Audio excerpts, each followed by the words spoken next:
Tristan with Nerdette's NewsStand, and I want to talk about this Marvel 616 documentary that's been making the rounds and kind of drawing a bit of criticism as well as some backlash. It finally, I was able to get through it today.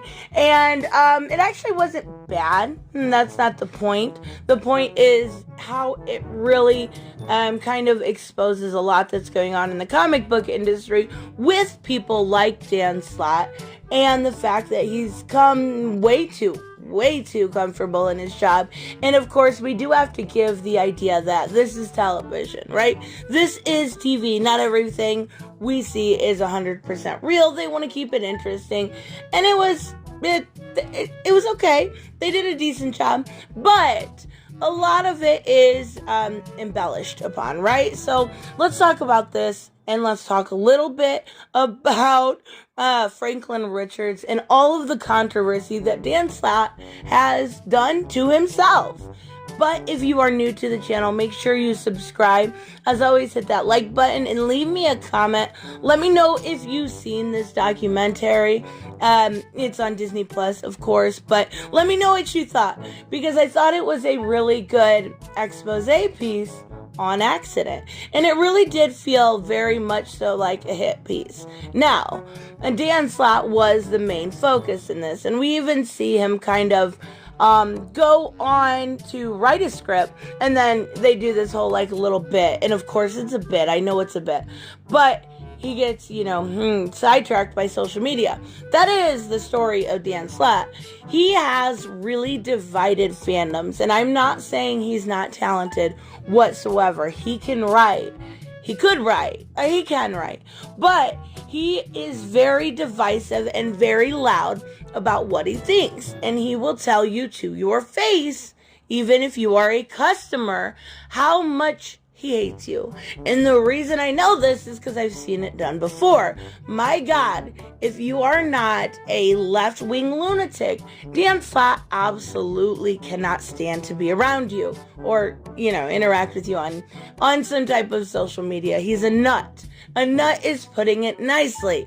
He's got horrible TDS. Even if you're not a Trump supporter, looking at the way he acts, it's gotta kind of take you back to be like, what the fuck is actually wrong with you, So this documentary goes on, and it really shows the Marvel process.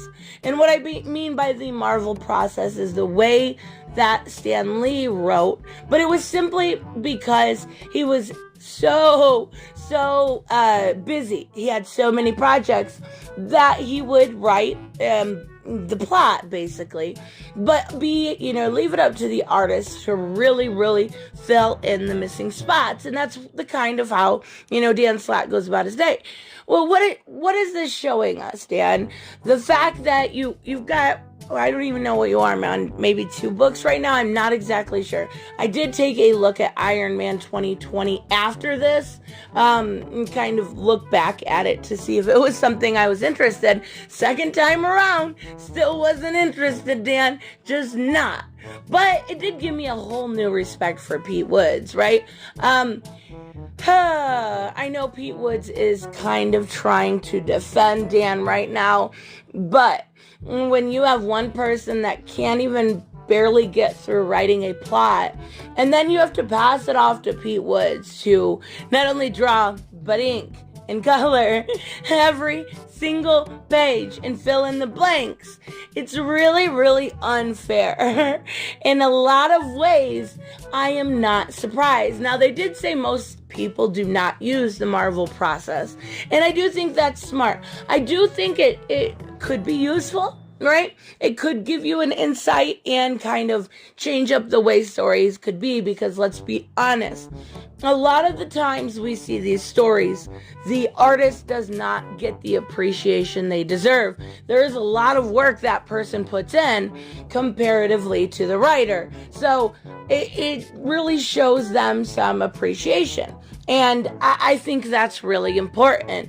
But when you have a man sitting there saying that he's, not getting these scripts until the deadline, nearly the deadline. It's becoming a problem. Not only that, but Dan Slott cannot even write his own dialogue. Now, there is a lot of times when I'll complain about dialogue when I review a book because it's very essential to the story. How characters interact, how it, you picture them in your head, how they are. And it really becomes essential when you can't even write your own dialogue. You have to bring in someone else. And the man didn't seem to mind. I'm not saying that at all. But what are you doing, Dan? Like, really? What are you doing? I understand. I get it. It's TV. You don't have to tell me that. I get it. What are you doing? You're not drawing. You're not coloring. You're not inking. You're not writing the dialogue. You're not doing the lettering. What are you doing? It's kind of at the point where it's like, yeah, I'm not surprised. Not even a little bit. Not even a little bit. Now, there is a whole nother issue, right? When it comes to Franklin Richards and how he's no longer, an omega level mutant, how he completely retconned and changed everything. Are you really surprised? Like, honestly, at this point, with all the money that, and I don't buy Marvel, very, very, very few times do I buy Marvel. There is, like Shang-Chi, Ironman 2020. There was one, Star. I bought Star. So it's very, very few and far between. I did, Mary Jane's newest comic. They're not good. Like, at this point, they are just as formulaic as the movies are. There is no twist that actually, surprise you. There's nothing new added. All the stories are redos of other stories. And we literally just saw that with The Amazing Spider-Man. Not only that, but we see some of the laziest things. They're like, oh, you've got this giant X-Men book, so we're going to up it $2 when it's literally only 4 pages longer. Or they reprint actual parts, pages and pages of comics in another one. Like, Marvel has gotten to a really, really low base. And at this point, if they want to survive, a lot has to change. Well, this is the perfect documentary to show what needs to change. What needs to change is you need writers that are excited again. You need writers that are in their prime and willing to work and put in the work. You need writers that are willing to talk to fans respectfully, no matter what they believe in, because believe it or not, my God, some of you may be surprised, but everyone thinks a little differently. No two people think the same. Some people maybe even opposite. Isn't that amazing? And sometimes when new evidence is presented, people are able to change their minds. All of these things happen. This is all normal. This is all life. Welcome to it. It's absolutely ridiculous the way that they treat people. And Dan Slott, it's kind of on his shoulders a lot of the reason why Comicsgate began. There's quite a few of them, but he is one of them. So, this is directly your actions that created this group that absolutely wishes for the demise of the big two. Now, I've got nothing against Comicsgate at all. I'm not saying that. I'm just saying it rests on his shoulders. The way he directly treated people pissed people off. Dan Slott will always be Dan Slott. He'll always be a dick. So here's what you do. You give him tenure and you push him in the corner. You put him on a title nobody cares about. You get somebody excited. You get somebody that's willing to write a very kind of twistful story, right? You get somebody that is willing to put the time and the effort in. And oh my God, do the dialogue. I can't believe he doesn't do his own dialogue. I'm sorry. That is the epitome of absolutely lazy. And I really, really felt bad for that letterer. Like, they have like some happy-go-lucky music in the background, right? Okay. Yeah, we get it. You're trying to be cutesy. You think like what? Dan Slott is a little imp. He kind of looks like it. His arms look really, really short. I don't know. I've never met him, but he looks like a little imp, I guess is the best way to put it. But Not going down that, because we could have a whole video on that. But get somebody that is not this divisive. That is the main thing. I know Dan Slott wrote an amazing She-Hulk run.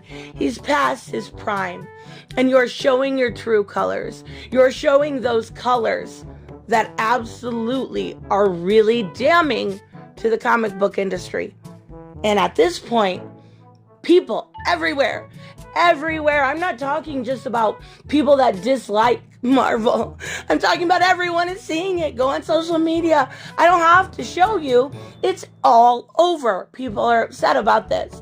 Like, I think I seen one that said, oh, some old white man doesn't do his own work, da-da-da. Like, yeah, they're not happy. Quit being lazy. Quit being so fucking lazy, because nobody is buying this mediocre thing.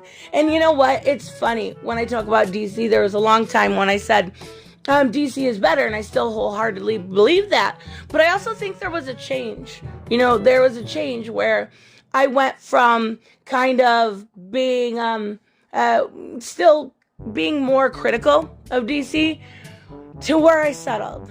And I noticed this the other day. I settled for mediocrity. And that's really sad. That's really unfortunate when you are settling for something because you want to read, you want to do something that you've enjoyed for a really long time. But when you're settling, besides, Batman's been really good, Wonder Woman's been good, but I'm talking about the others. When you are writing titles like Suicide Squad, that is straight out of a Marxist handbook, it's getting to a point where they need to clean house or they won't survive. And I wholeheartedly believe they will survive. I'm not saying that. But if you want your numbers to go up, hire the talent, do the work. Go on meritocracy,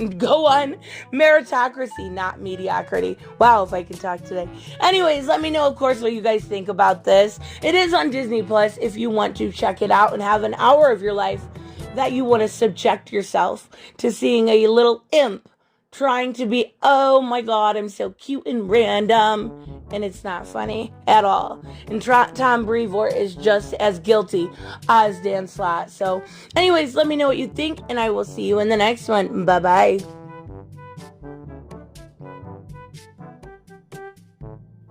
Hey guys, I want to give a huge shout out to my Patreon and subscribe stars. You guys literally make this channel possible. Huge thank you to Cage the Mick, Robert Mick Twiz, Black Knight Fool, Brucey, Chris Z, David L, David Rafford, Jeffrey Allen Carnes, Mighty Paws, Mike Buckner, Maizen Barbosa, Ruskart, Ryan Decker, Robert Hoffman, and Doc Holliday. You guys are absolutely amazing, and thank you so much for all your support. Don't forget on the way out to like as always if you enjoy the content, and hit subscribe.